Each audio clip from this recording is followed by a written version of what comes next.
been chatting so much before we even arrived here, folks. Welcome to another episode of the Wombynhood Illuminated Podcast. I am joined by this absolute Irish goddess sitting here beside me. Sionnáin, welcome. Oh, Cailleach A. So lovely to have you. Yeah, well, it's really beautiful to be here and to be having the chats and just connecting and getting to know each other a bit more. It's lovely. We like, it's so funny because you work a lot with the Cailleach, and today there's a storm brewing outside, and it's like, of course you have arrived on those winds to here today and braved the storm to be here. Yeah, well, it hasn't picked up too much yet, so the vision is that we'll have this chat and then and return to our restful places for the next chapter. Well, as I explained to you before, in typical fashion, folks, you'll hear me saying, as I said before, because we've talked so much before we came on air, but you have been circling around in my consciousness, in my field for a long time, like a couple of years now. And it's just such, like, I'm like, here it is, it's manifested, you're here. Oh, I really am so thankful that you're here. Cailleach. Yeah, it's really beautiful to be here and to be part of the vision that you're bringing through, which I feel is so needed. And we spoke about this at Wild and Well Festival about the role of sharing that which we are tending, within the village. And I feel that,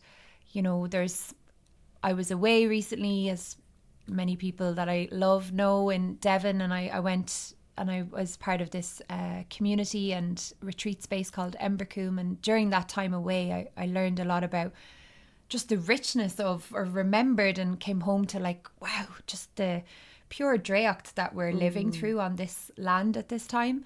And also seeing that, like, when you're so in something and, like, it's just part of the rhythm, the chop wood, carry water, and it's like, it is this living prayer, this living song, and I really could see how, there's just so much that I suppose doesn't get shared about the journey, and there's a lot that happens behind the scenes, you might say, but that is part of the foundation of how one moves and what is curated and created.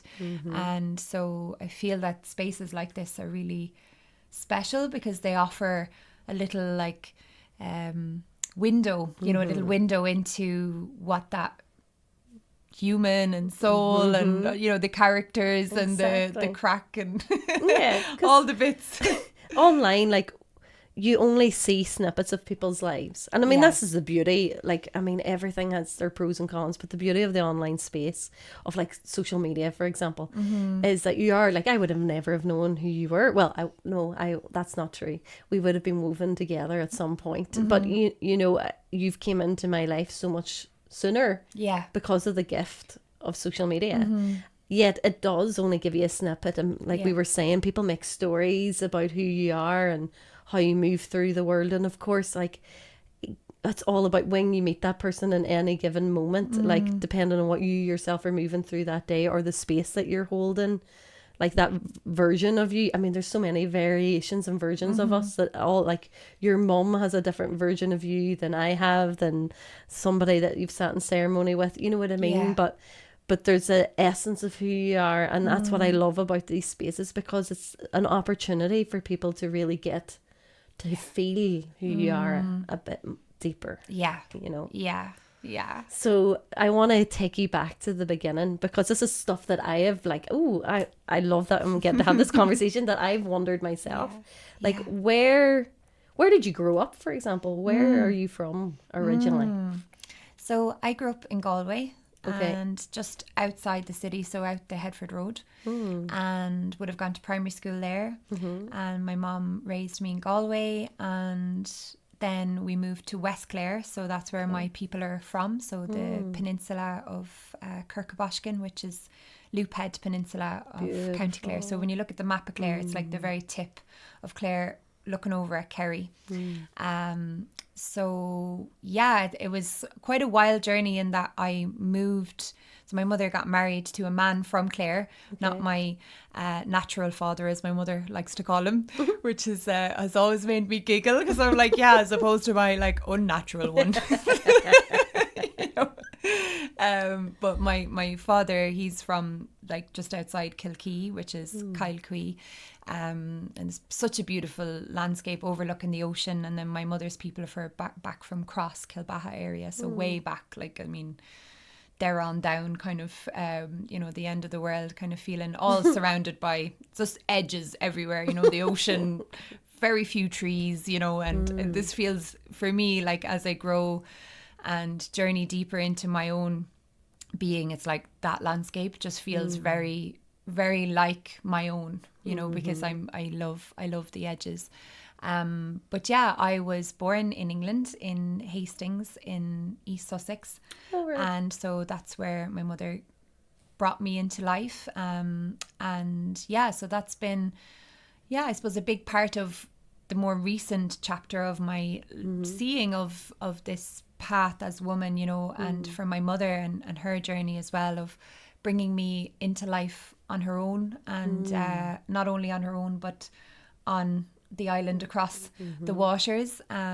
So yeah, I suppose there's a definitely a grief around that for my mother rather than maybe more for me. But you know, as we grow as women, I suppose we feel into more of the depth of how deep and how important it is always to be in community and to have a village around you. But yeah, I really feel for my mother in the journey of her needing or feeling she needed to, and she did need to, because that was what she felt at the time, you know, but to go across there to give birth to me because of, you know, how the island was. And that was like in the 90s, you know, so it's not that long ago, like, you know, and it feels, you know, important to name that now, I suppose, in what is being uncovered in the land here, in this island, and in the kind of very recent but very present, you know, the churning of the Magdalene laundries, of the story of Mary Magdalene, of the, you know, the Christian church, and of the pain and the wounds that has imprinted into women and into, you know, women's birth stories.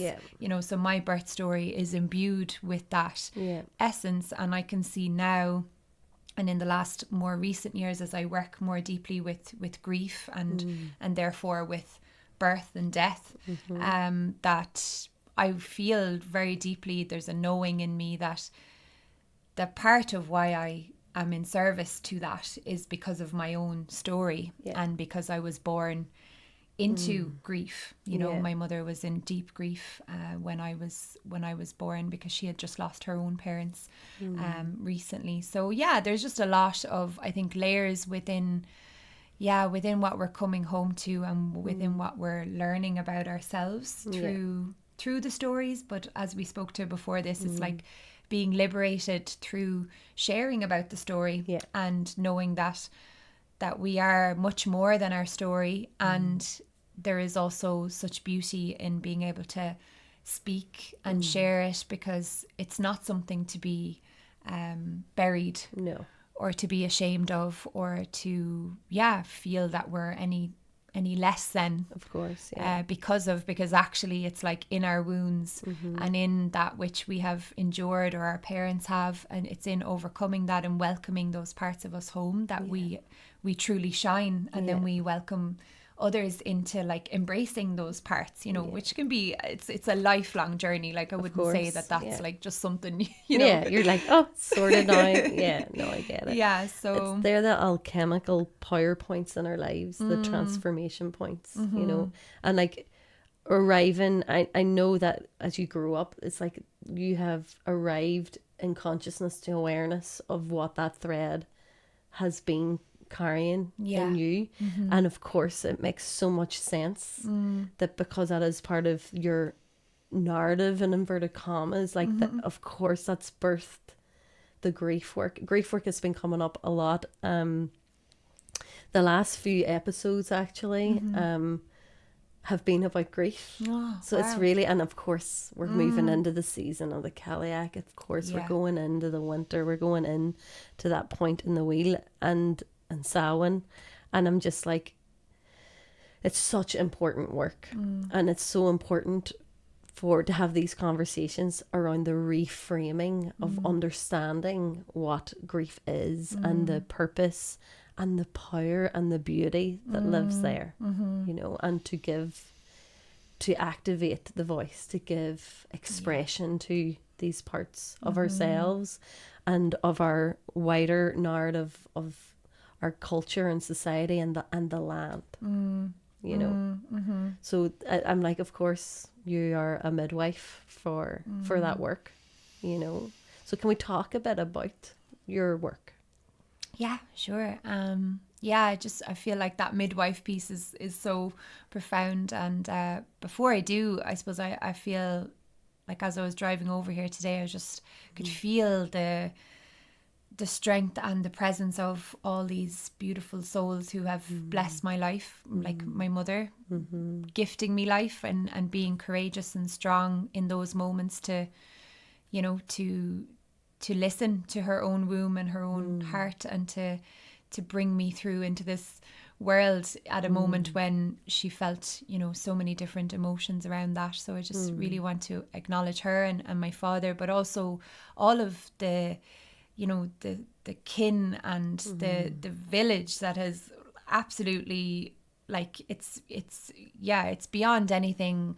I mean, when I was really young, I always thought I was going to have, like, I just couldn't understand it. I just thought, like, I was always going to have, like, loads of brothers and sisters, you know, right up until, and then when my mom got married, you know, to my stepfather, who I have such a beautiful bond with and, you know, love him so much. But, like, I was like, no, they're definitely going to have children now, and I'll have, you know, but they didn't. And, you know, and then, like, just in the last, I suppose, 10 years in particular, like the amount of, like, brothers and sisters that I've met has just, it continues to blow me away. Like, sometimes I feel like, you know, it's like, gosh, like, I'm just in awe that my life has gone in this direction, I suppose. And within that, I've just been so blessed to meet many, you know, mothers, like elders, wisdom keepers, aunties, you know, that aren't my blood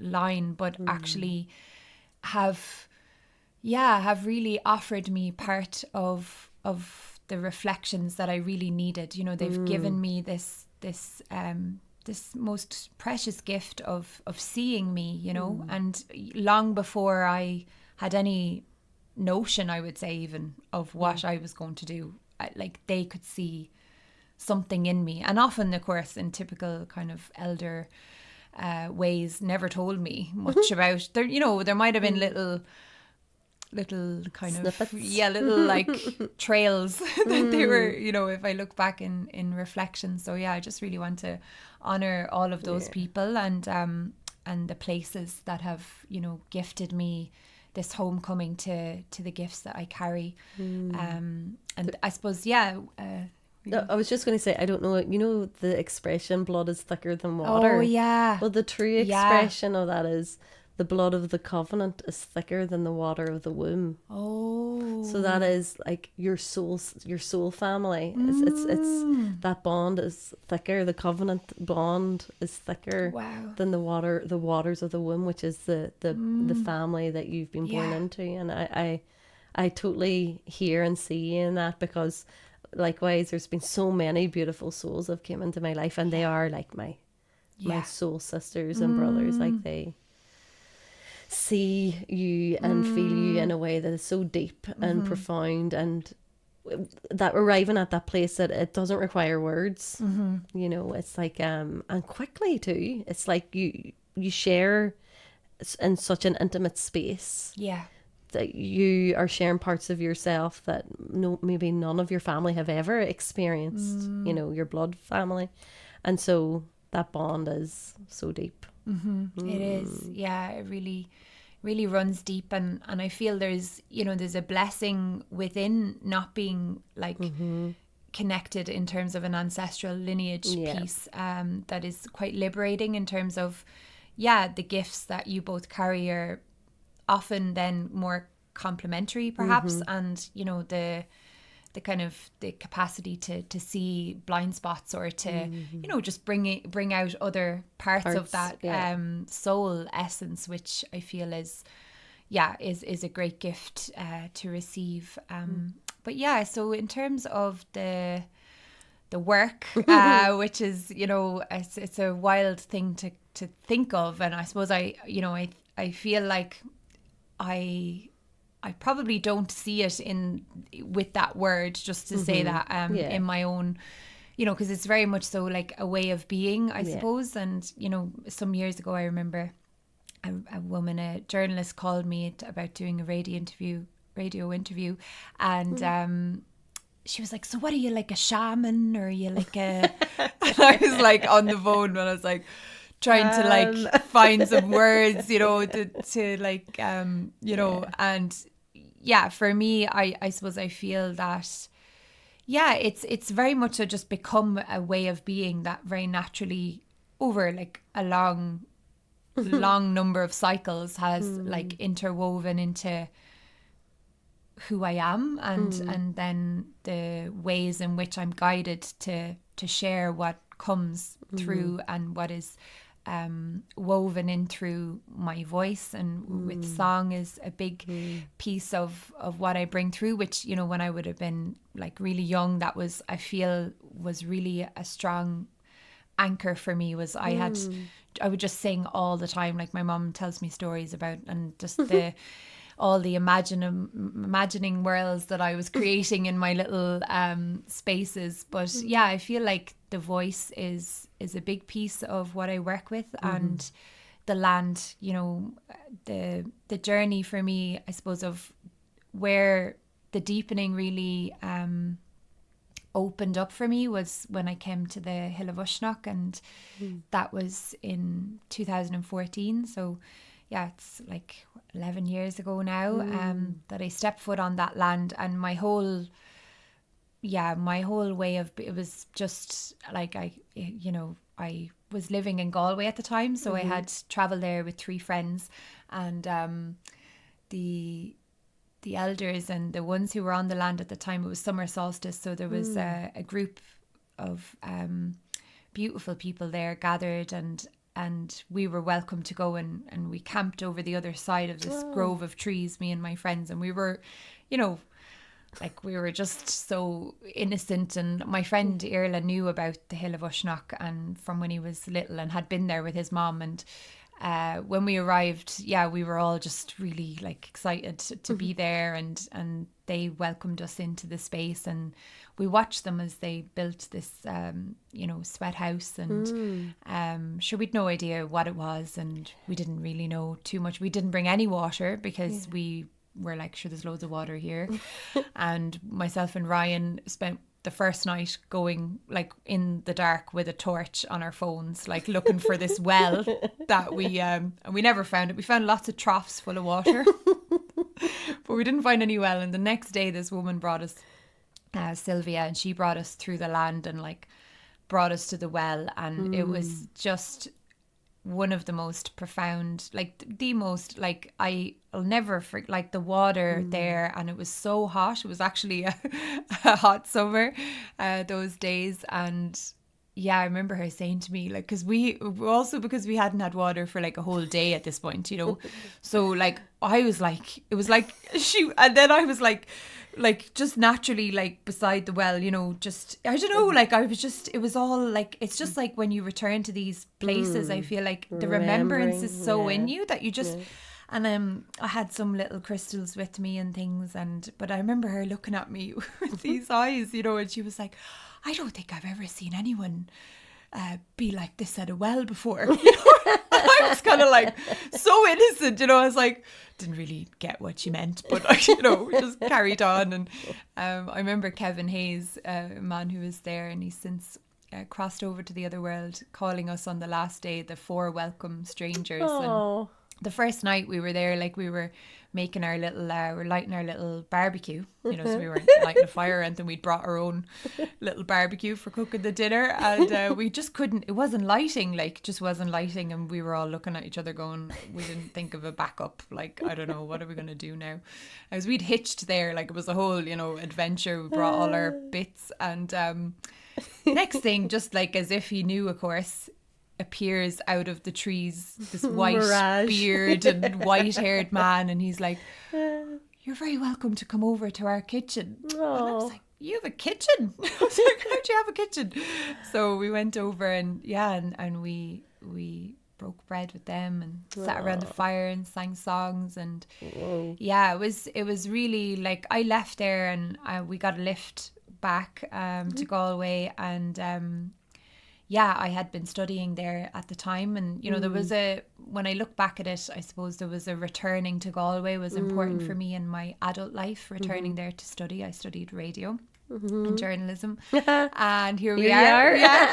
And did a 1-year course there, and I feel like there was a part of me returning to the place where you know, my first memories are of that place, because that was where I went to school, and I would have had a lot of moments on the with the artistic creative expression. You know, Galway's just like so overflowing with it. There's just the buskers and all the arts, but like went back there, and I just changed everything. Like my whole life changed from that moment. I just think it's so funny that these are going just essentially for a camping trip to Sionnáin. And then this, like, what an experience. A whole other world. Just brought into this world and went, here, did you know this existed? Yeah.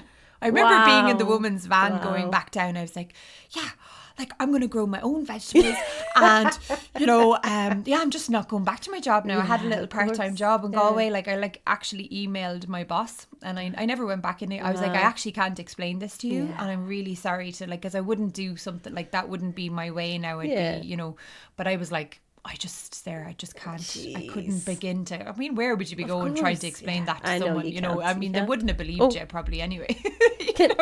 Can you explain for people that don't know anything about Sionnáin what Sionnáin is for us, for Ireland? Yeah, so Sionnáin or Mija is like the centre. It's the umbilical cord of Éirú, of this island, and it is the 5th province. So it's Mija, it's the middle, and it's where we can journey into the other world. So you can, I mean, you can journey into the other world from lots of places, but in particular, it would be very much so about this umbilical cord representation. If we feel Ireland, you know, as Éirú, which, so Ireland is named after the goddess Éirú, and so underneath Alnamourin, which is the Irish name for the ancient stone that rests at the centre of Sionnáin.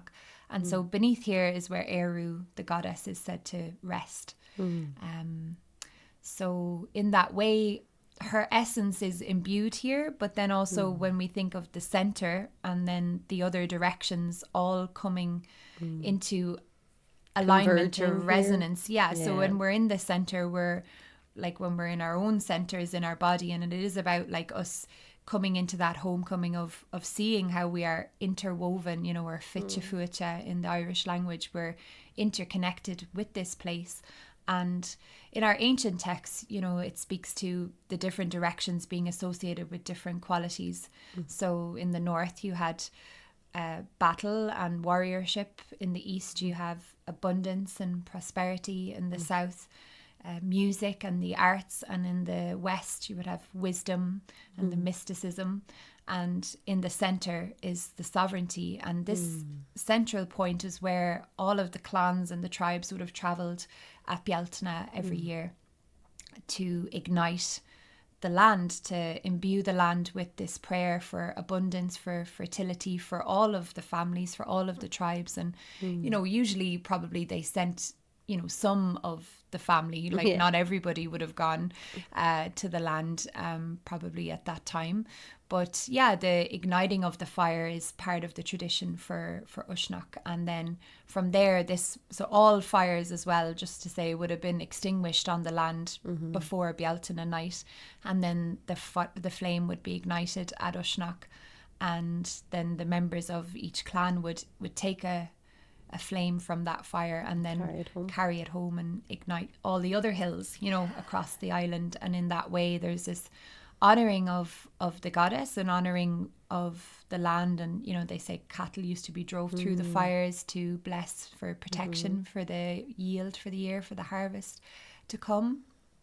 So yeah, Uisneach has, like, it is my home. And I feel, yeah, that stepping foot upon that land was the catalyst, I suppose, really. Although I was already, you know, very attuned to these ways of, I suppose, remembrance, but in a more like other lineage way, I suppose, in terms of I had connected with, you know, yoga and different things. But this was much different, you know, it was a different level of I suppose ancestral or genetic, you know, there's like a DNA remembrance when you go into a space like that. And it was like time out of time that I probably had only experienced as a child, really, you know, and then when you're a child, you don't really know that that's what's happening. So because you're just in that all the time, really. But yeah, it was just so profound. It's like all the cells in your being just awaken to this remembrance. You know this, you know it with every fibre of your being. And it's so intuitive and innate. That you didn't, but it's like all these pieces have to come together at this very specific, being woven moment through time, from way before time, from past, from future, and you arrive and it happens. And then you have those moments where somebody's looking at you being like, you've done this for lifetimes. You're washing your body, you're tending to the waters. It was but when we were there, so I had this crystal that I absolutely loved, but I put it into the water, remember, and it took it out, and we were all there together, and like as it took it out, it was like something within it, we kind of all watched it, like it was like something completely changed within. It was a rose quartz crystal that I had. But when we were there, I also noticed this green, like lovely emerald green shawl that was there, just left beside the well. So I said to the woman, like, oh, that's probably someone from the camp, you know, who'd left their lovely shawl. So she said, oh, bring it back with us. So anyway, off we went, and she was telling us all her stories as we walked along the land, and got back, and I said to Kevin, I found this shawl at the well, you know, it must be someone from here's, and he was like looking, and he didn't really say much, and anyway I left it there. And then the next day we were heading off, and he said, I'm pretty sure that shawl is meant to be for you, because it's not for anybody here, you know, it's not anybody's. So I became the guardian of this emerald green beautiful shawl. It was so beautiful. And you know, after that moment when I, you know, there was the magic and the, you know, just the joy of what we all shared, I suppose, on the hill. And then there's the like returning and, you know, trying to integrate it changing everything. And, you know, I leaving, like within a short while left Galway and everything, because I was shown that I needed to come out of that life really, and in a way start a new one, you know. And so I've decided I would move to Dublin though, which, you know, was met with a lot of confusion by people that I knew there in Galway, you know, because I had a radio show there. I was like doing, you know, I had a lot of friends, you know, just lovely quality of life really, going out and enjoying lots of music and things. But I just knew, it was so clear to me, it was just like, this is what you got to do, you got to, you know. And there was other little moments that I won't go into now that inspired, I suppose, that onward decision. But yeah, then it all, you know, it got really quite deep and quite, there was a lot that needed to be unraveled and seen and brought to the surface. And through all that, I had this beautiful green shawl, which I wouldn't have known anything then about the brat breach or, you know, about these like healing cloaks or things really much. I suppose I did somewhere in the back of my awareness from being a child and hearing about the Tiernan Og stories, but that cloak, like it really, or the scarf, it just was like a cloak to me. And so many times when I was sitting, you know, on my own and like looking at what I like, I just didn't really, you know, there was no map, you know what I mean, there was no, literally none, and like I was just like following these little breadcrumbs, like tiny little threads, and sometimes there wasn't any crumbs, you know what I mean, there was just like okay, can't go any further right now, just gotta be in this river for however long till I get guidance again. And the beautiful journey of the scarf, just to conclude that piece, is that was it? Yeah, maybe. It was probably 3 years later or something like that. My sense of linear time isn't the best. It's been quite a journey. But when I went back to Uisneach, I think it was 2017, so it would have been 3 years later, but I brought the cloak with me. And I met Kevin Hayes again. I met some of the people that had journeyed with, and at this point I was now studying in Maynooth University, studying anthropology and media, so I was doing my undergraduate degree there. And yeah, I brought the cloak, and we were all camping down the end of the hill. And then I just, on the last day, I was guided that I was to give it back to the hill. So I gave it back to the hill, but I imagined that someone else became the guardian of it, and it felt like it's medicine. Like I even remember when my mom visited me in Galway, and she put the cloak or the scarf on, and she was like, "Oh yeah, I can really feel something from that," you know. It really was like, and so yeah, it feels beautiful to share that, because it's like there's so many ways that we can be embraced and be enveloped, and I suppose bring these beautiful cloths, or you know, when we think of the ancient skills of our ancestors of weaving and working with the wool, and you know, why did they have these cloths, or you know, these scarves? Like it wasn't only practical, but it was also about like carrying carrying the wisdom of these places. And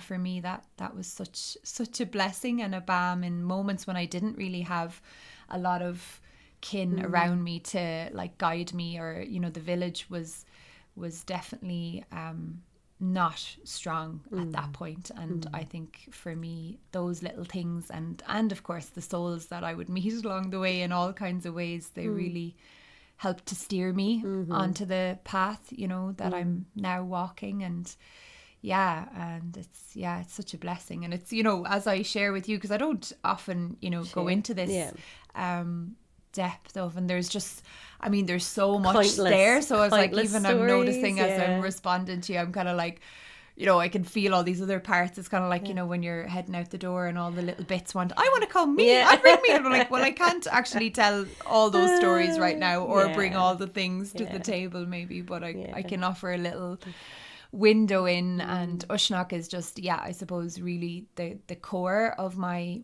heart's calling. And then, you know, I suppose went on continuing with the thread of Maynooth. And you know, I shared with you earlier that because I studied anthropology and media, I went and I did my undergraduate in that, and I did my thesis rather on the hill of Uisneach. So it was really, really supported me, I feel, to, when I think about it now, actually just to integrate what had happened, you know, since it was only 3 years later maybe, or I guess 4 maybe by the time I did the thesis. But in that time, you know, I feel like when I think back to it, it's like my own being was being like molded into the vessel that would need to be present to receive what was about to come forth, you know. And like that took some, you know, there was like, you know, I'm just having this image of like, you know, clay being molded. Clay being molded, but also just like when you're like softening, you know, a piece of wood, you know, just trying to like really really gently, you know, and Yeah. sometimes quite rigorously, like moving through what was like needing to be seen and needing to be held and witnessed. And so but the thesis that I did wove me together with so many souls that like I'm now still very connected with and have such deep bond with through our shared bond with Uisneach, really. Yeah. And so what I love about that is that you can really see, even in a present kind of day, modern times, that like the hill is still bringing us together, and in the way that we would have met each other long ago, we are still doing that, maybe in a, albeit a different way, and in a more academic way that could be said. But you know, the thesis was on spirituality and communion, and like I said to you earlier, I feel like, you know, there was that kind of cosmic moment of like, yeah, that's funny, isn't it? Like, because I mean, I think the thesis is like endless, you know. And like, I think if we sometimes we're you know, we were also speaking about this earlier of like, you know, we can be very in the day to day, and that is good because we're present with the what's here, you know, and that's important. But it's also about like sometimes just like looking from afar, or like we were saying earlier, like looking through a different lens, or someone else saying to you, wow, that's actually like really special. Or, you know, for me sometimes it can be a song that like I feel is like buried in the archive, and you know, for some reason I share it and someone's like really moved by that, but I'm like kind of just not really connected with it in the same way anymore, you know. So I think that like when we kind of see from that wider perspective our journey, and for me, just those people that I've met through Uisneach and continued to meet, you know, over a number of years. And so it's special to sit here now and be with you, which in a way, you know, I feel like everyone is connected. We're all connected with that place, and with the land and the songs. I actually Jason and I went to the festival a couple of years back, and it was that was an interesting journey. Like yourself, there's like, it was a roller coaster, I suppose, a way to put it, energetically and emotionally, and there was a lot moving. So there's all this joy, but there was lots of sadness and a lot of feeling disconnected as well as connected. There was a lot moving, but the piece that I took away from it was, that's right. We're all trying, and there's a natural like coming together that is happening. But it was like, this is a calling us back to living with the land and living in the way that we would have when we were a village and in community and closer knit together. And it's beautiful, and it is, you can feel the presence there is palpable. It really is. It is. And it's, you know, the Alnamware, it is said the translation for that is the stone of division, or the stone of the divisions. And when I was there, Marty Mulligan is one of the storytellers who once was a guide at Uisneach. He showed me, like, in the stone, like, that if you could look at it and almost make out the 4 provinces, and then the center being like the birth portal, being the other world, being where Eru rests beneath the earth. And I could just still see him there with the staff, you know, pointing out each part. And also it's like when you feel into Uisneach and the umbilical cord and all of the parts meeting there in that wholeness in the center, then really it's about unity. You know, Uisneach being about union, being about communion, being about us coming home to the fullness of who we are, and in that piece of sovereignty. You know, this is something that I am with always, but was really working with this essence for years of Cailleach A. And even my mother painted me a really beautiful painting with that, and she's really gifted with art, and that, you know, was really symbolic for me because it was almost womb like, even what she painted. But Cailleach A be quite a literal translation in Irish of Cailleach being freedom, A to be, so like the freedom to be. And like this was and is really still in me, of like this prayer of my own prayer to have the freedom to be. Yes. Like full stop. Yeah. Like, you know, it's not the freedom to be, I am this, or going to be aspiring to be that, or to be the other thing, or to not be all these things either. But like just to be, have the freedom to be, and to just like continue to come home to what is that? Like, what is that freedom to be, that Cailleach A. And in learning that also, or like being with that, it's like seeing, oh yeah, like I must soften into like others' Cailleach A to be in that river, in my own rivers, in my own being, in this landscape that I'm moving around, you know, the earth with. And in my own connection with that, it's been very humbling, it's been very softening, it's gifted me, I feel, a lot of patience, deeper compassion, and coming home to the center of this island.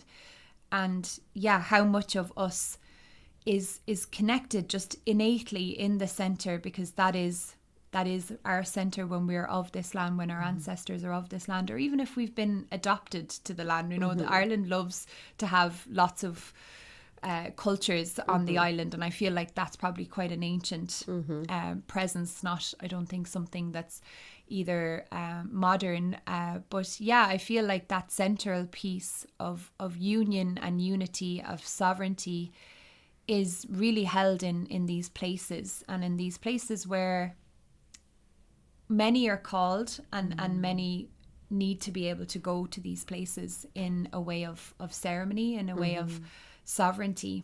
And that would be a big part of my own prayer, is that, yeah, that in the coming years, like for the prayer, you know, much of my prayers are of my own heart and have come forth from my own experiences, but they're also really rooted in those to come, you know, and thinking of the children to come, and how can I walk and pray and sing and move in a way that is preparing for them, preparing to step into my own mother and elder and ancestor for them to come, but also like, what can we do now while we're here to call that forth? And I really feel, for me, it's about coming home to that, knowing that I am a daughter of this island, that I am of this land. And even though I was born in England, which, you know, because of our story with England, and we won't maybe go into a whole journey about that today, but because of that, like, I realized in Scotland in the summer when I shared this into the circle, that it was really actually quite, it was like something that I didn't feel like I carried shame around, or you know, it's part of the story. And I suppose, having, like we said earlier, overcome a lot of stories, I often don't feel a need to tell them, because I just feel like, it's grand. Like, you know, let's move along. You know, we've lots to do. We won't get stuck on the story. But I realised that it's like, I feel like it could be anywhere else. Like, if I had been born anywhere else, you know, I feel like I'd feel a lot better about it, like in my own, but it's because of the story. And then, you know, but also for me, I feel that because that story exists, it's like when I went to Devon this year, and I made a lot of peace with, I suppose, that thread, and, you know, the kin that live across the waters, and the medicine that they carry, and, you know, the truth that they also carry their own stories and their own guilt around things that they actually had nothing to do with, like maybe their ancestors did, but that's not actually their fault. And so I can see, you know, within my own journey on this island, and our journey on this island, coming home to true sovereignty. You know, I met a Scottish man over there who's like, sure, in Ireland, sure, ye got your independence back, and he's wearing a kilt and everything, and, you know, he was very beautiful man, Scottish man, and he's like, yeah, we just don't have it as much as in Scotland, you know. And I was like, yeah, I suppose, like, I hear what you're saying. I was like, but we're kind of going around headless though at the same time. Like, we actually don't fully have our sovereignty back as an island. And, you know, that's something that I feel is reflected in us as a people. And it's something that I know that you know, and that we're feeling more as a community of souls coming home to remembrance on this land, that and with everything that's happening in Palestine and everything that's happening across the earth right now, you know, but what's happening in Palestine is really churning up our own memory of what happened to us and what we could never heal because we just didn't have the time. Our ancestors didn't, they were too busy like just chopping wood and carrying water to be sitting having conversations like this, you know. So I feel like the sovereignty piece, you know, it is very embedded in the land, and there's so much we can do ourselves. We can do a lot ourselves. And then we reach a point where it's like, okay, I now need to widen. I need to go into the village and I need to have reflections of others to bring forth this next level. And then there's like the ecosystem that we're in, the actual land and our relationship to it. And so, yeah, for me, I'm really praying that in time to come, you know, that we will be able to roam the lands more freely, and just feels really, I suppose, in light of just what's moving through in this conversation and being, you know, just not far from Derry and on the border here, I suppose it's probably just a little bit more alive in my own throat, you know. It's like this, if we coming back to Eru as the island, if you think about that, like the clarity, because, you know, in the ancient way they talk about, as I said, battle and warriorship, but for me what I actually more see it as like this clarity, like in the crown, you know, if you think of it like the crown chakra, you know, when it's clear, it's like it's bringing clarity and it's air, it's spacious, but it's seeing, you know, like I can't, like I don't think there's anyone that I have, like anyone I've met from the north of Ireland, I just feel like one look from them, I feel so met by them, but also so seen. I feel that clarity and the voice is strong, you know, and that warriorship. And I think the other parts of our island could do with some more of that medicine, and probably the north would welcome the other parts, you know. And then when we 100%. Come back to the centre at Uisneach, or, you know, in our own centres, which for me would be the womb space, or for men the hara, or, you know, this energetic space that we carry, each one of us, each soul, whether you're whatever body you're in, you know, it's like we all have this place, and we know when that's in rhythm, when we're in like, when that's feeling whole, like we feel it, and then we sing different, we share different, we, you know, we laugh more deeply. I feel like that center part is like, well, it's the seat of our life force, and when it's beating, it's like, if we think of it as the body, it just sends the blood, it sends the life force, it sends it out to the very tendrils of the ends of your hair, of your toes, of your fingers. And it's that, again, remembering, like, past all the story, past all the experience, past all the history of that, it is, we are one land, it is one land body, and that we're not separate. And we all need each other, and the need is for the remembrance of the wholeness of the center. This is where it's held in the root of us, is the truth that we grow from. Like, you know, we can't operate from the crown alone and stay in the air and the ethereal, but equally we can't just stay in the body either. It's like this is the beauty of our journey, isn't it? Like, is to arrive in the heart center, it's to arrive in the womb and remember that this is where we're rooted from, where we grow from. And I feel like there's been so much moving in the land and in the people of our land that is bringing, it's just this beautiful, I just see it, that these, I keep saying it in every episode, the weaving, it's just like we're all being knitted back together. I can feel the hand is weaving, you know, and just the remembrance and I don't know, I feel it so deeply. And I feel like I really want to talk about the grief work and the voice activation, because we do talk about in the north, like I'm from Derry myself, and like, of course there's the stories, and we'll not even get into them. Everybody in the county has them, you know, for many lineages, like, or lifetimes now. But it's, for me, this is a big piece around the voice and the expression. And I feel that for the whole of the land. It's not just us in the north, if you know what I mean. And not that there is an us, them, you know what I mean when I say that. I mean from the dominion of north, if you want to say, or the land of the north. it's all of us. And my prayer is that I see all these tribes from all the corners coming together and singing and expressing and keening together, and this is what will move the energy and deepen the bond of kinship, that we are all one kin, because it's like it's been the layers and layers of shame and survival and the stories has somehow, I even feel it in my own lived experience. You know, we were talking about really being the truth, being in your soul essence, being all of who you are, and we're saying that you can walk into a room and what was that lady said to you? She said that people instantly are... Yeah. What was the word she used? Yeah, that you can feel like you've offended everybody. Yes, exactly. Yeah. Like you just by being.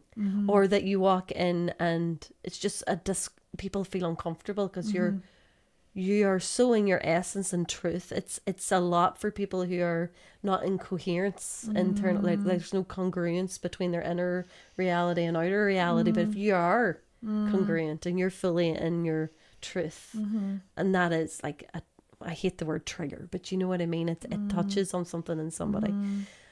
There, like even in my own journey, that like this, as I said to you before, this is where this all came from. It's about like pushing yourself from being on the edge of something, or like for the times where I have stepped back, and part to do with story, to do with being diminished, but part to do with feeling like when I'm all of who I am, I'm too much.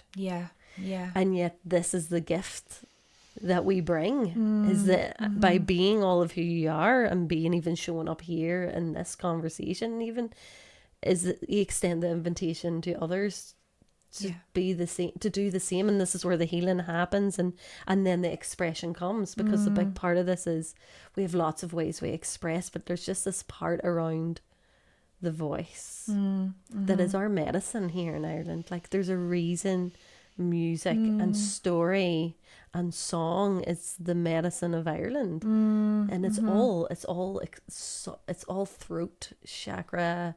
I mean, it's all of it, like it's all the parts of us, but it's expressed in this way. And I don't know, I just feel like I do know it's a weaving of that collective consciousness coming back together to honor in this way. And a big part of your work, which is why I was drawn to you in the first place, is that expression and giving voice to the land, you know, being the guardian of and the keeper of the words for the water, of the earth, of the wind, of the fire, you know. It's and it's something we can all access. And absolutely, I know there'll be people listening to this and they might be like, what? You know, what are you talking about? But it's like, if you just sit with the fire, sit with a flame, sit with a candle and drop in and listen, it's there. It's so innate. It's that, like you say, the remembrance that happened in Sionnáin, that like that exists in all of us if we just create the space. Well, it is the space, isn't it? And it's like the body. The body, you know, it's like when you mentioned the waters there, like my first song was gifted to me, you know. Before that, lots of songs. I mean, when I was younger, I was definitely making up songs, and you know, more recent years before that would have been writing songs, but they were like about me, like this human, the story, you know. It was very story based, which isn't a bad thing, you know. It's like journaling, you know. It's a similar medicine, has a role to play. But I was up at Sionnáin, and they have a little yurt up there, and had one of the most magical days. Had been sitting with Marty and had dinner down at his house with Patsy Preston, who I must say is one of the most inspiring women and weavers of this land. And she had told me, oh my goodness, stories that you would only have imagined in books. Like I couldn't quite, like even still I'm in awe, like telling me about when Chief Avril Looking Horse came on World Peace and Prayer Day to Sionnáin, and they were riding on horseback up the hill. And, you know, and so I had all this whole day of just absolute pure streicht, and it was probably, I mean, the only human apart from them that were on the hill, as far as I know, then that evening. So I was staying up there, and I had imagined, you know, this whole, when I'm going up there, and, you know, I'll be in the yurt, and then I'll have everything, and, you know, it's like this thing that we do as humans. Once I have all of this, and then I'm really in that place, and then everything's going to flow out. And so I had that day, and then had the fire on, and, you know, everything, all the notebook and everything ready, and the notes, and just like nothing was coming. And I was like, and then I started to get really worried, you know. I was like, oh my God, oh God, this was a really bad idea. Like, I just, you know, started to like, I was like, oh, and I could feel it, like, even in my heart, like my heart was like actually tightening. I was like, oh my goodness, this, oh, like, and then I started to think about, you know, that they were like hoping I was going to do something with this. And, you know, it was just this whole thing that went on for me for, you know, probably only a few minutes, but like it felt like a long time. And then I was like, okay, like nothing's happening, just nothing's happening. So I'm just going to have to like, just trust that. Like, yeah. So I sat with the fire a while, and wind, and, you know, I could hear, I just felt like, oh, this is like, and I kind of was able to soften into like, oh, I'm here, and like, this is really beautiful, and went to sleep then. And all of a sudden I woke up of a shot, like just woke up in the middle of the night, and sat, like, you know, when like, it's rarely happened to me now, but like literally woke up and sat up, you know, and was like, and then just like started walking out the door of the yurt. And then I was up on the Royal Palace, which is like it's a conjoined ring fort. It's actually in the figure of 8. There's souterrains underneath, and when you're there, you can see the ancient roadway to the Hill of Tara. And it's a really special place.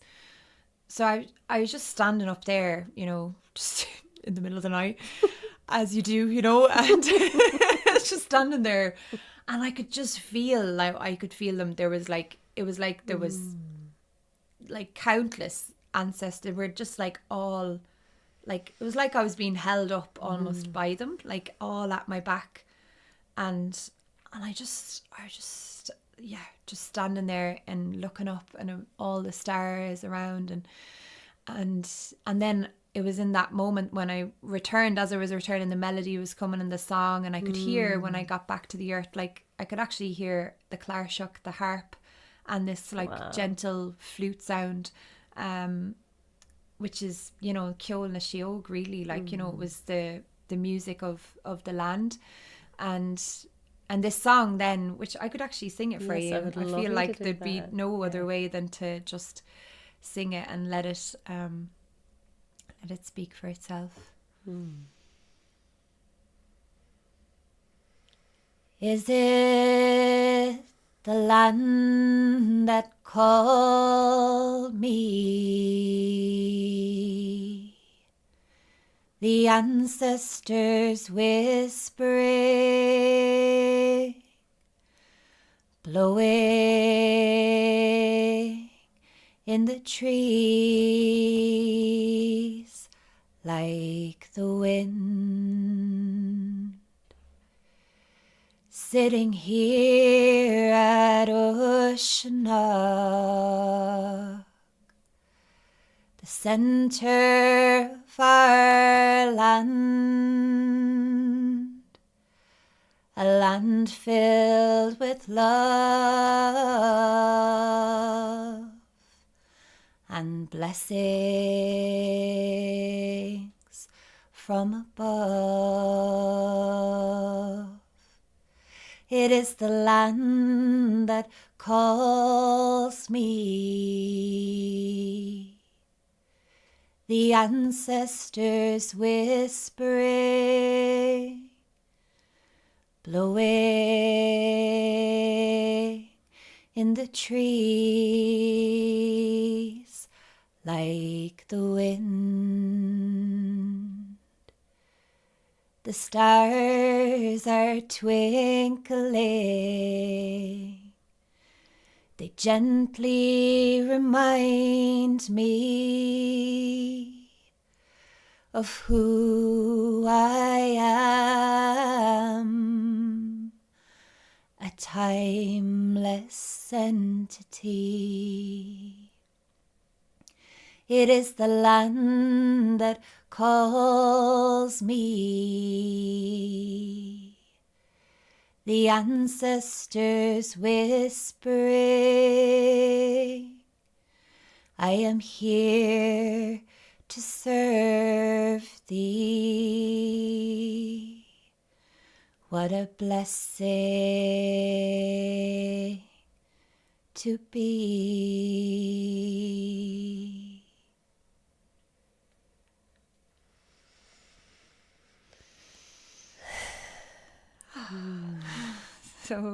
So that's the message of that was, that it is, it is the land that calls you, that there's really nothing to do, only to be and to listen and to continue to be here in service, like as you are, so it was a very, like, I don't know that it definitely didn't land straight away, the medicine of what the song meant. And this is what I've seen in all of the songs that I've received, is like they are guardians, they're living, like it's like an ancient technology almost for, giving guidance, giving, instruction, sometimes quite direct, but I sang it there, started it as how it was born, but usually I sing it now as it is the land that calls me. But at the time it was this conversation with me and the ancestors and the hill and those that were like, it was like, is it, because like the story I shared before was like, oh my goodness, I don't know, am I meant to do this? And, and I think that can be a very real lived experience for all of us. Like when we get close to what it is that we're here to bring, it's like, it really takes us. It's like, this feels much vaster and bigger than anything that I could possibly bring or do. And because we're thinking of the I as like this human capacity, this self, that has the stories and has, both the gifts and the wounds and all the things in between. But for me it was like, this isn't about you. Like, you were called here, and it is, I'm not dismissing the self either, but like, it's like, it's not it's like you're, you've been called here, like, you never, you didn't really come up with this idea to do this. Like we called you here, and now you're being in service and you're listening, and so you're held in that. Thank you for sharing it with the original words, because that was medicine just for me in this moment. And I was thinking about this space is the space I carry my one-to-one work hands on, like real deep reverent honoring of people and their journey, and that remembrance. It's all remembrance work, it's soul restoring, soul remembrance, and like the fact the song was sung in this space feels like a blessing for every person that is going to come through here, but also for everyone listening or watching as well. That it's for all of us. And I love that, because there's that part, like, and I know what you mean, because I've been feeling so many times in my journey lately overwhelmed, and that's when I forget. And I'm like, oh, this is happening by me, the human. It's by me. But that's when I get overwhelmed, because it can't be by me, because it's too big. Because this is something we're all doing. We're all holding together. And then it's like, all right, through me, it's the through me and the as me consciousness. It's like, okay, actually, I'm just one of the conduits, one of the threads that the message is vibrating down in the web, and we're all birthing it together. We are. And it's true, through that birthing, like that piece, when we coming into the land piece, and this for me, like, I feel like we are all these like song lines, moving about the land. And I did one point like a little pilgrimage on this, as I was like deepening into what even that means. And now the term song line is like, it's been coined by a man called Bruce Chapton, I think is his last name. We can put that in the notes if people are interested in it. But it is it did originate in so-called Australia, but it's the Aboriginal people or the native people of those lands would have walked, you know, the land and sang all their way. They would have sang their way to finding these places again, these places that, these temples, these places that they held deep ceremony on. And, you know, for here, maybe people are familiar with ley lines or these like energetic points, you know, where often wells live, or, you know, the ancient sites. And if we think of Uisneach and then all the other fire hills, you know, that spread out amongst the land. But then as we're coming home to our own vessel as being, like, if we are also the land, which we are, like our body is the earth and our blood is like the waters, and we also carry so much water within us, as well as fire and, you know, the air moving everything around. So as we, I feel, come home to that and coming back to what you were sharing earlier, you know, or kind of about the voice and the throat, you know, and I feel like as we're moving, like we're all called to live in different places. Many you know, we're called to different sites even on this land, which I find fascinating, how some people have a real draw and connection with going to particular places, and they go again and again, and this is like deep nourishment for them and for their soul, or drinking from that well water when they go there. And but yeah, I feel like this piece of the physical body, it's about like us coming home to this healing and coming into, like you were saying earlier, of coherence, you know, with the body. And for me, with the songs, like that song that was born, I feel was like the foundation of all the other songs, and many which were gifted at wells, mostly water. Is my most prolific muse, you know. She's always guiding songs, whether that's at the well or in the ocean or in the bath is another strong place for the melodies to come through. And you know, but it's like this way of like connecting with the waters within us. So the water carries the memory of all of life. And particularly then for me, I feel like, because I'm gathering water from different places on the island, but usually going to particular wells, and you know, coming back into connection with the waters of the land. That has been, I feel, a big part of my own journey of the very physical level of remembering, but also the ancient practice or just way of being of gathering water. And how, you know, when I've lived in places where there's well water coming into the house, which is such a blessing and such a gift, but I then miss going to the going to gather it and having that whole, you know, so I would still go then, but like, you know, it's I wouldn't probably go as often because and I think that is something, you know, that's really important to come home to. But when it comes to the voice and the body, you know, when I was listening to you earlier, in particular now in this moment, because there's so many ways we could go into that, but it feels for me that there's actually like the heart in when I work with people with the voice in group spaces or ceremonies or in one-to-one spaces, it's like what I often feel is like this, it's mostly the bridge or the channel from the heart to the crown, to the heavens. Often people are quite, you know, in the earth, like in their trunk, let's say, if you imagine it like a tree, you know, is fairly good, rooted, you know, in the earth here and now. But yeah, it's like, and what I feel, you know, from being at different gatherings, and even last night with some lovely songs, and it was multi-generational space, you know, and I was just like feeling a lot of different things through it, but like also just felt this heartbrokenness. And you know, one of the most like touching and like just heartbreaking feelings for me has been this thread that I hear a lot in people of like, if I go into that, I might never come back. If I like, you know, it's too much to feel. I'm just like, and that is, you know, there's this bridge, and this is what like through working with Bridget, I've really felt that, you know, this how she can work with us with this emerald green like energy, and but also because she's such a god, an alchemist, you know, working with the earth, the waters, the fire and the air with the creativity. She's really like really strong in those ways, but with the compassion, you know, of us coming home to having compassion for ourselves. compassion for our own story, you know, and then it, of course, it goes back if we look at the timeline, like having compassion for our parents, you know, for their parents, and you know, that way back, and then it's here, and then it's like what we're meeting here in our day-to-day life.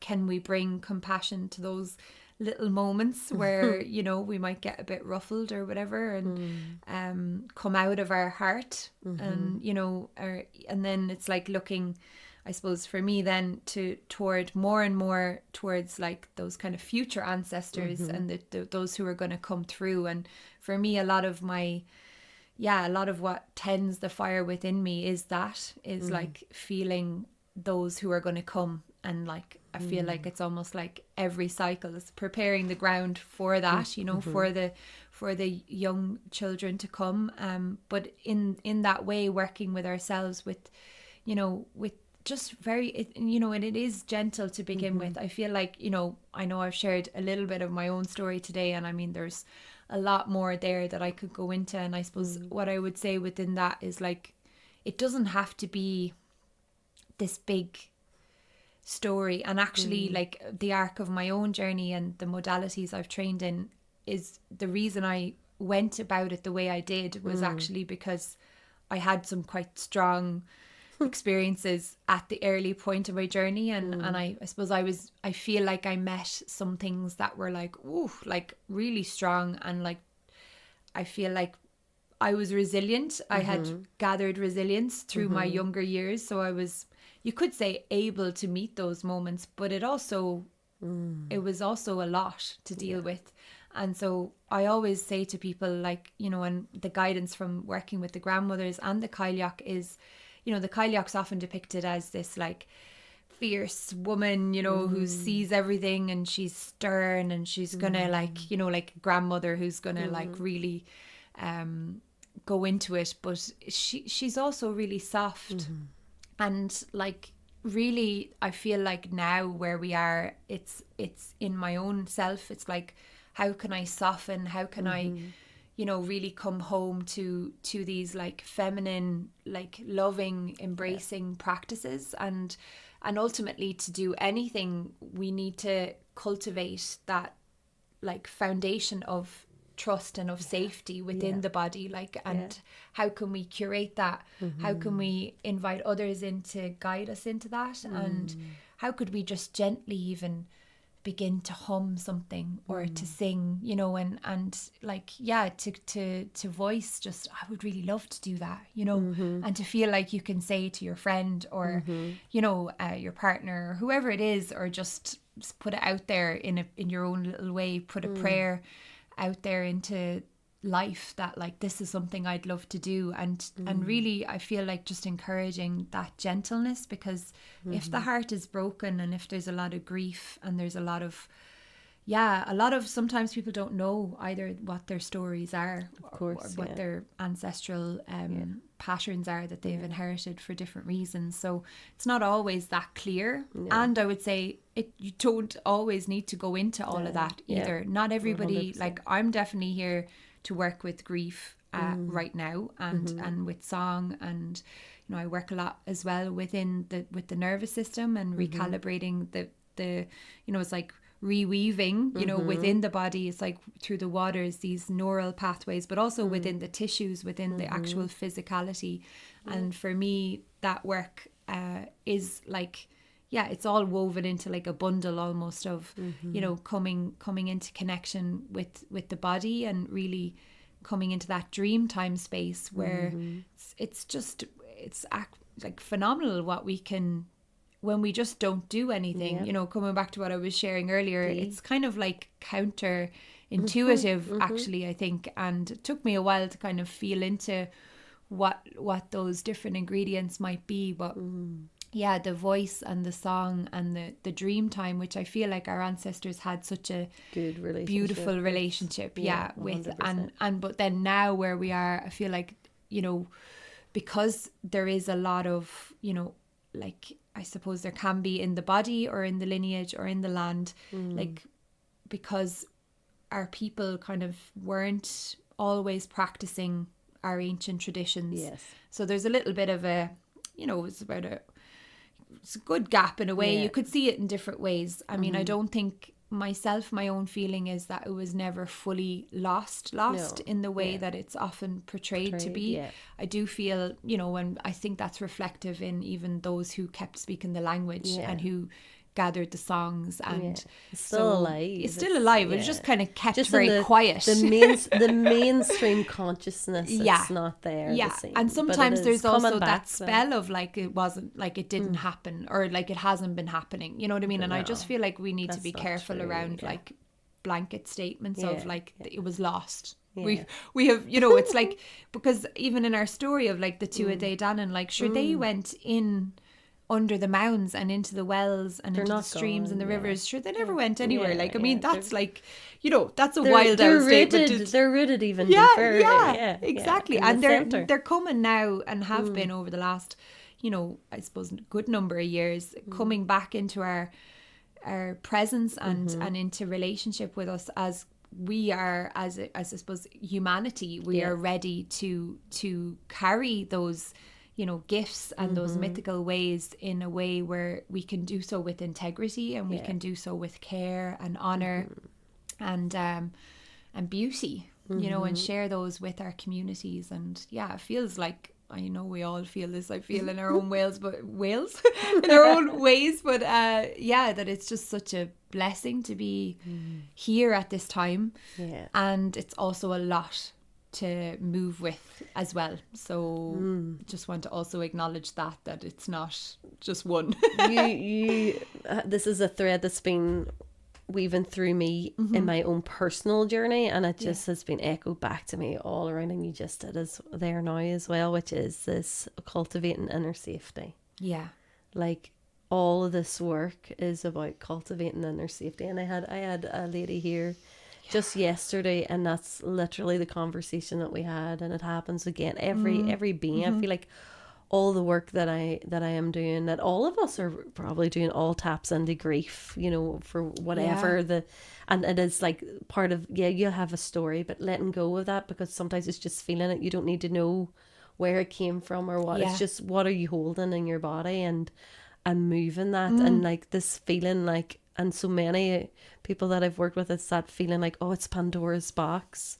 And if I open it, I'll never get it closed. And I'm like, yes, but when you gently open it, you're then you get to move that, and it becomes this beautiful box for you to put all these lovely things in. Like we create the spaciousness for you too.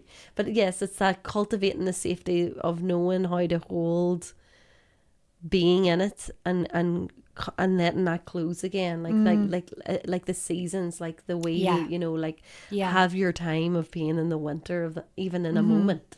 Well, and that's the containment, and that's why we do ritual, like rather than, because we do need to live our lives as well and be in life, And one of my guides and friends, really helped me to remember that as well, because, I would have trained with her in a way, trained, but been initiated through the Cailleach A ways down in Kerry in the Kingdom with a woman, Geraldine Ahern. She's amazing woman from the Kingdom of Kerry, and like I think there's something about when we really are ready to like go through that threshold of meeting this part of us. But also for me, it was, I feel like I've been wailing and keening like most of my life. Even as a little girl, I was very much so always well able to express my emotions. No bother. And when I was really young, on all levels of the scale, and so I would like sing for people. All my mum's friends would get little shows for me and everything. And equally, if I was emotional about something, it would flow out. And I think most children are that way. And, we might often see parents kind of guiding their children not to do that and things. And, that I suppose has its place sometimes. And who knows, I'm not here to talk about parenting anyway. But I think there's something about that wants to be shared just now, around I suppose it's the fear, I think, around opening the box is I'll never be able to do anything. Right now I'm, there's a story I think that can be told of right now I'm coping, I'm just, put on my brave face every day, and I meet that so many, when I see people out, how are you getting on? Oh, sure, keeping the bright side out, or you know what I mean? It's all this kind of stuff. And it's and that is true, that it's been part of our survival, and that's a part of the story of people of this land, and it's important to acknowledge their truth in that, and their need maybe to do that.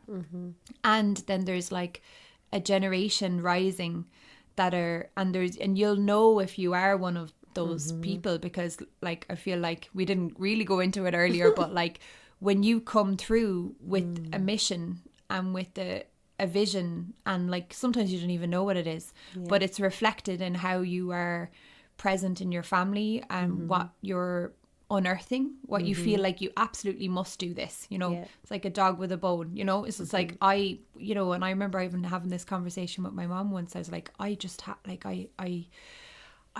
trying to explain to her, like, I just really have to do this. Like, I can't actually fully tell you why yet. Yeah, it's just, it's in you, but I must do this. I can't explain. I don't know myself, but it's just, I have to do this. It's just like, it needs to happen. And like, and I'm just like, and I'm just, and my auntie actually once, she said to me last year when we went out for lunch, I was mentioning her to you earlier, my auntie Kathleen, and she's like, I was telling her about this thing I was going to do, and I was kind of a bit like, oh gosh, I know she's not really going to get it, this kind of feeling, but also really wanting her to be happy for me, and she's always happy for me anyway, but she was like, yeah, and she's like, just kind of paused, and I could see her kind of gathered herself. She's like, yeah, I can see that you can see something and you're going after that. And I was like, yeah, exactly, because she's spent most of her life living outside New York, and so she kind of does have a bit of that, like, kind of, I suppose you could say the American dream part of her is quite alive.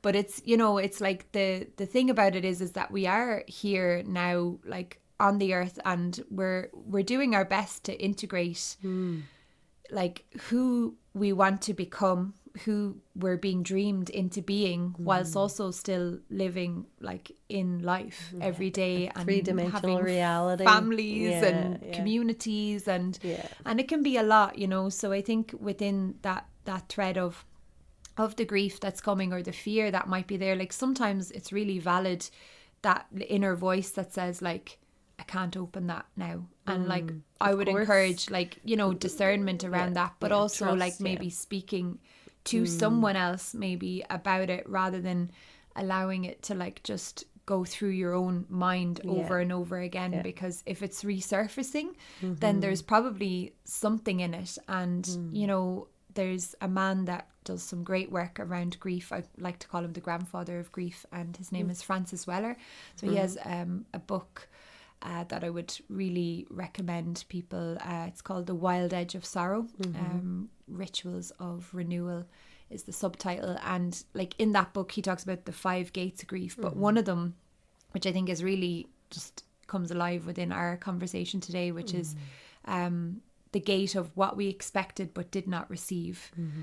And for me, as I reflect on grief and move more into showing up to support others in that work, like I feel like people maybe associate grief with death of friends, relatives, and that is a big part of death and grief and life, and our own tradition of the Cailleach A in Ireland. But it's also about like more. Every day, and some people will more than others. Like if you're very like connected to the waters and your own inner waters, then joyful things will make you cry. I can see I'm like, you could go now any minute. And like I often like I'm crying through sharing with people often, and I'm like, I'm really like, and if they don't know me, I'm like, I'm really good. There's no need to like worry about me, just because sometimes just you can feel people kind of be like, okay, this is but it's like really I've seen with so many, particularly women, but like with others as well, of like it's just really like nourishing for people to hear that. And that's kind of why I'm sharing it now, is that I know that for those who are very emotional or very sensitive, it's like those tears like are one of the most beautiful blessings and offerings. Holy waters. Yeah. Holy waters. That you can give to life. They're like the grandmother's tears. And like one of the beautiful things just on that is that Frances talks about in the book as well, about, you know, creating this river of tears when someone passes on, that within the cuina or the keening or the grief ritual in whatever culture it might take place in. But it's, you know, it is about creating like a passage, you know, for that soul to carry through. And, you know, that longing that we have for the village, like part of that longing is our own soul is also longing to one day be held by that, and like that all of our kin, that all of us can be offered off to life, like carried on that river. And carried through the river of tears, you know. And I feel like we can start to do that though now. Yes. You know, I just don't believe in waiting. Like, where would you be going waiting to die? Like, I mean, you know, because we're dying every all day. the time. And like my own life has taught me, like I lost my own father when I was quite young, my natural father. And like that was such an initiation into grief, you know, and like within the stories in my family, you know, there's been I suppose an ongoing grieving that I've recognized in the more recent, you know, years, that is present for me, you know, that is something that I'm with, and that is something that I can work through, and that I'm choosing, you know, and that's the sovereignty piece. Like, I'm choosing to meet that most days, if not every day. Yeah. And that's what I'm guided to do. It's not like my Oberwalya or my homework or something. It's not like my own prescription to myself, but I feel that way of being is just much more natural to me, because then that is for me wholesome, because I'm integrating all of these parts of who I am, and I'm welcoming them in as part of me, rather than pushing them aside or making them feel abandoned or something, because they don't need to be, you know. Not. And it's like acknowledging those parts and those elements that have really supported me to come home to my own self, and have guided what I share with others, you know, in what I do. So I say, like I've said, you know, what a living dying is, you know, and we die as we live, and we live as we die. You know, it's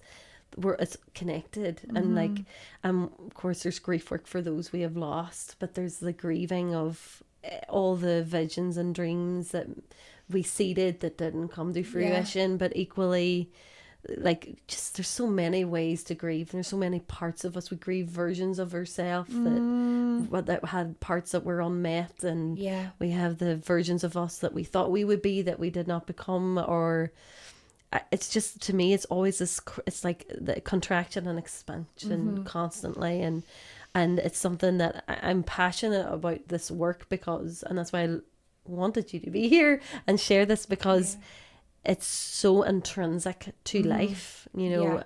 To living is grieving and death, and it's not this scary thing, and it's not, I know our society is, we're lucky in Ireland, it's still quite close to our hearts. We wake, we hold, we don't bathe the family's bodies now, and we don't tend to them in that way. Well, some people still do, but I can feel this resurgence of that, and how by bringing that back into the collective consciousness again, it's like it softens people into surrendering and trusting that, okay, I can make peace with this part, and by that I make peace with all these parts of other parts of my life that I am grieving, and that it's okay to show up in this way, because we like to close off. It's like and like for so long darkness is something that has been villainized, even through different traditions, even Christianity. It's a negative thing, and I'm like, oh my goodness, I've just went, my whole journey of remembrance and reawakening has come through the darkness. It's like, this is actually where the void space, the no thing, where we all return to, is when I reconnect to that, when I reconnect through my grieving, through my expression of my grief, I feel so alive. Yeah. It's Yeah. so like,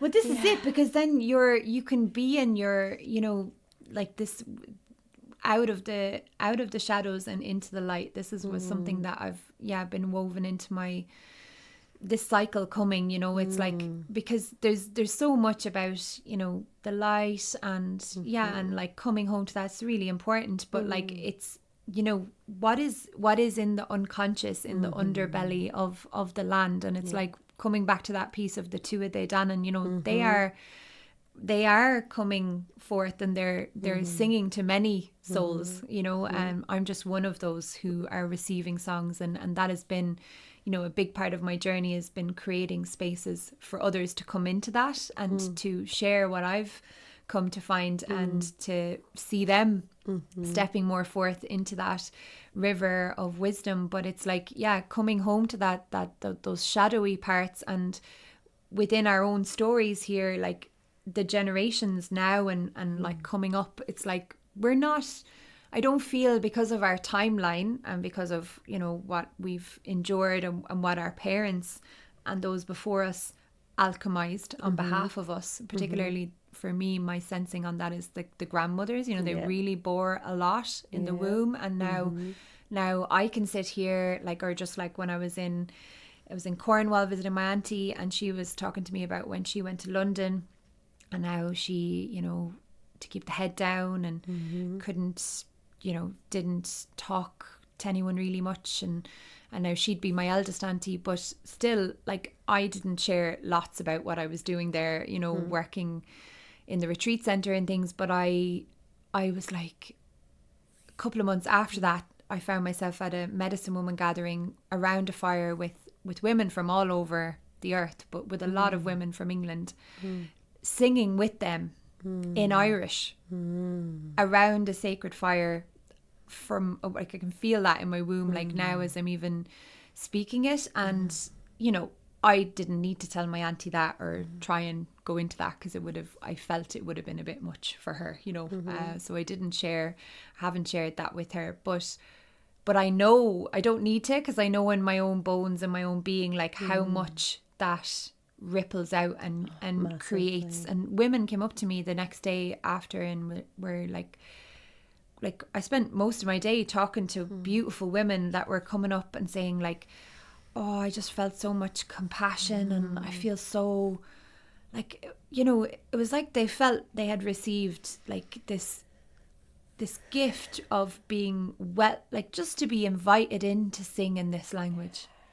I never thought that would, I just was like listening to, and there was a theme, coming forth of, like, and in that I was reminded of, like, the power of music, but particularly of song, and how song and ceremony and ritual and an open heart can get to the root of something without needing to, like, you don't need to have a conversation or a, well, I feel this, and that is important, that you feel how you do and I feel how I do, but, like, with certain things, I feel like that really showed me of, like, I feel like for me, like, it feels important just to, like, let go, close that door, because I think there can be an energy, like a distractive energy, and the energy that kind of just the disruptor, the trickster energy, and that can be a teacher to us sometimes, and sometimes we need to be taught,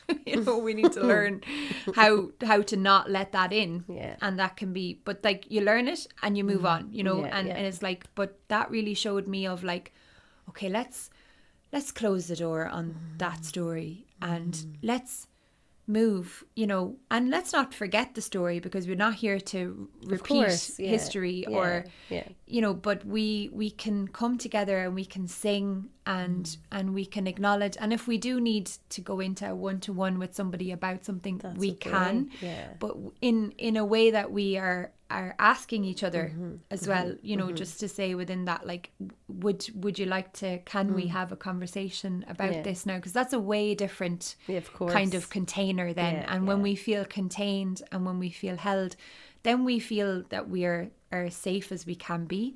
And then we can really drop into a flow of what's real on our hearts. And then, you know, we can be heard by the other as well, because we're really flowing from that heart space, and it's not about blaming the other person or looking for them to like have the recipe for what it is that's gonna, you know, be the cure all, because really it's just in allowing that free expression and the sharing to flow forth. It's so transcendent. It's just, I really have learned to sit in, when I'm sitting in spaces where sharing naturally evolves or it's part of it. I've been really working with not actually sharing times, you know, like really honouring that it's too soon to speak. Yeah. I don't even know what I'm speaking of, and I just, it's sitting with the feeling. Yeah. And sometimes the most powerful spaces I've been in where there has been no sharing. It's just we've all collectively expressed and felt. Yeah. Whatever, you can't put it into words what has moved. And when you were sharing there, I was just getting really emotional, because it's like I can feel it. And the words like the grandmother's lullaby is what came. It's like that whatever the song was singing, it was like a lullaby to the bones of our inner child, to all of us, that like compassion and being held. And I often feel like that about the Cailleach. I know, like, she has this the eye, like, of almost like the Cailleach energy that just is just so, it just cuts through. But the feeling I get with her most is her cloak. I always feel her cloak around me, and it's that like I'm wrapping you and I'm holding you and nourishing you and holding the holding of being like, I can just die into her, like just completely let everything fall away into her. And like, you know, those moments where you just know, you're like, if I died now, I'm okay. Yeah. You know? And no part of you is too much for her. No. You know, she welcomes every crack and crevice, every little secret that we hold, you know, every little part of us that we're like a bit shy, that we feel that, or that we, you know, and it's like, that is, I feel like through meeting her and just through allowing her to hold us, you know, because it's like, that's what we're, many of us, longing for, even those of us who've had maybe our grandmothers or grandfathers around in our lives. It's like, it's this deep time ancestor, you know, it's the ancient one that beyond the patterns, beyond what has to be cleared, or, you know, there's no, because there's like entanglement with all that, you know, it's and timeless. Like, it's beautiful, like it's a beautiful entanglement, really, for the most part.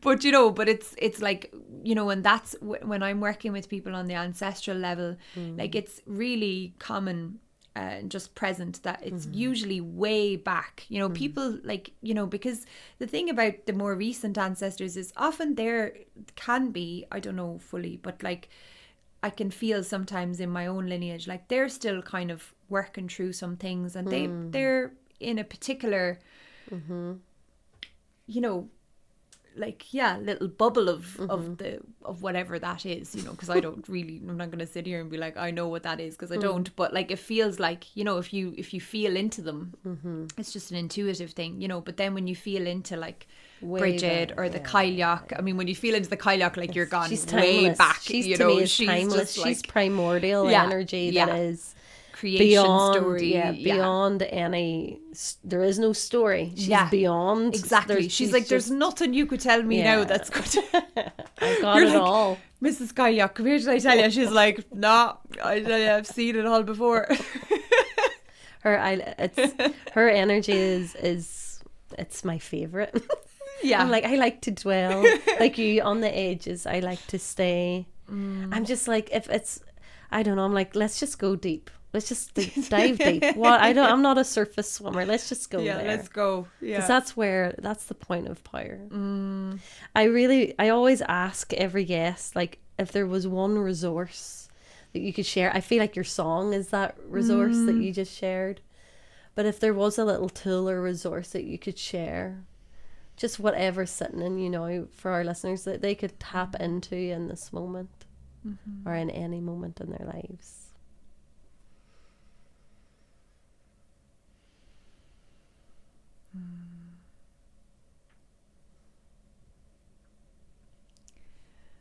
Cailleach leis an abhainn. Yeah, to listen to the river, you know, listen to the river of your own wisdom, the water that you carry in your own body, you know, because that is, in whatever body you're in, that is where the wisdom rests within you. And that wisdom that you are, it's like that is where the seed of your dawn, which is an Irish word for destiny, skill, gift, poem. It's one of those magical words that imbues so much and yet carries the vastness of it all.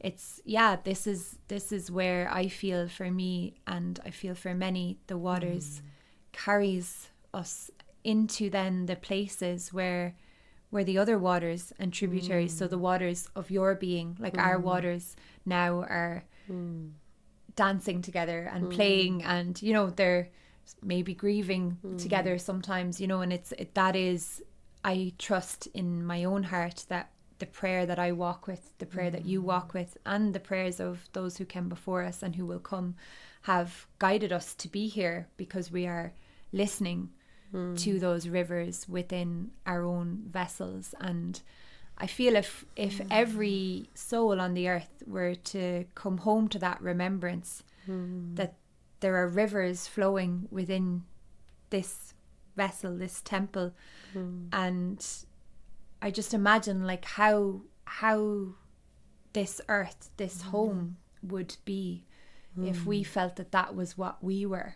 If we imagined how the grandmothers have dreamed us into creation, like what would we do then?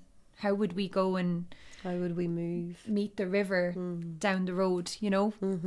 I feel we would meet the river in much deeper reverence and with song and with offerings and with we would bring each other there. We would just want to share with everyone. We'd want to bring everyone to the river and to meet our own rivers. So yeah, I feel like that's what comes alive now.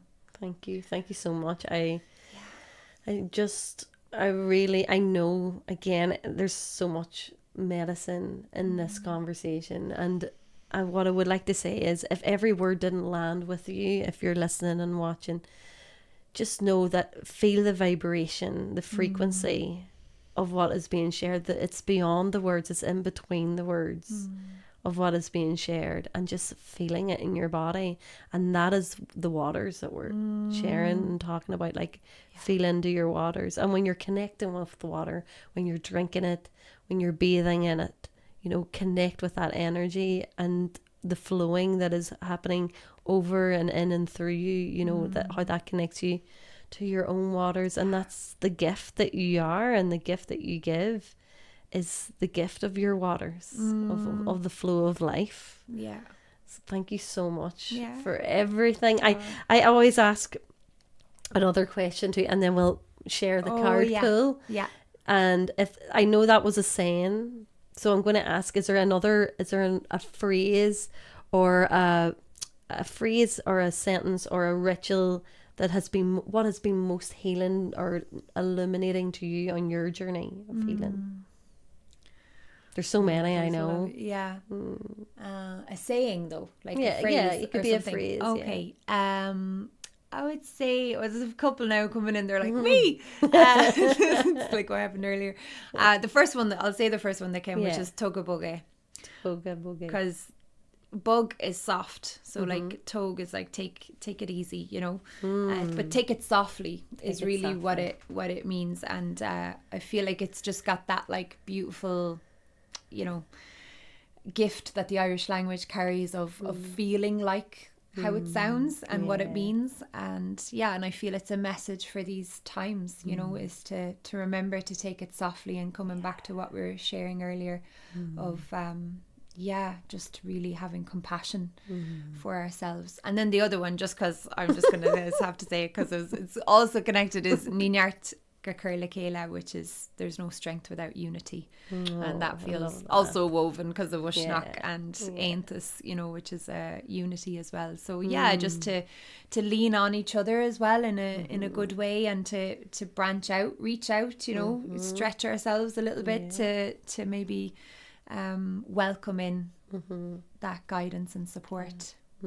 Thank you. Yeah, thank you so much. God, yeah, sure, we could go on for talk for. I said to you, this is only like episode 1 of 100.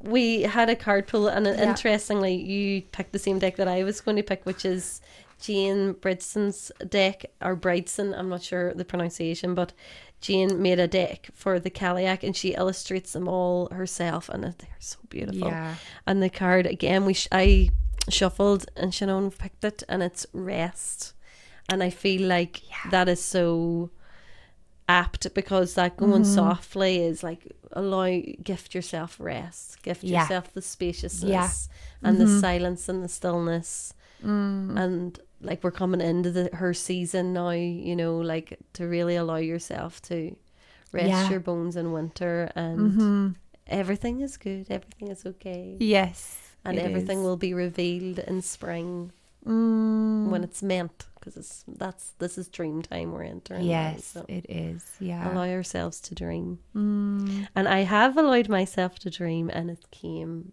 into fruition because you're here. Oh, good. Thank you so much. Yeah, thank you so much for having me in your home and for birthing this beautiful space. It's really beautiful, and to your partner for all his support behind the scenes. And I also just want to share that I am guiding a space coming from the 5th of November right up until the 25th of February. So it's a deep journey into into the underbelly of the Cailleach, and working with Bridget, working with grief, with song, with the physical body, and the waters, and so much richness around grief work. And so the applications are open for that now, and if anyone is feeling called, they can reach out. Beautiful. We'll tag your socials and everything in the show notes if you want to find and follow and do all the usual things. Thank you to my beautiful listeners and those watching as well for being here. You know that this is all for you, in service of you, and illuminating to you your own beauty and power and sacred waters. So from my heart and womb to yours, thank you. Bye.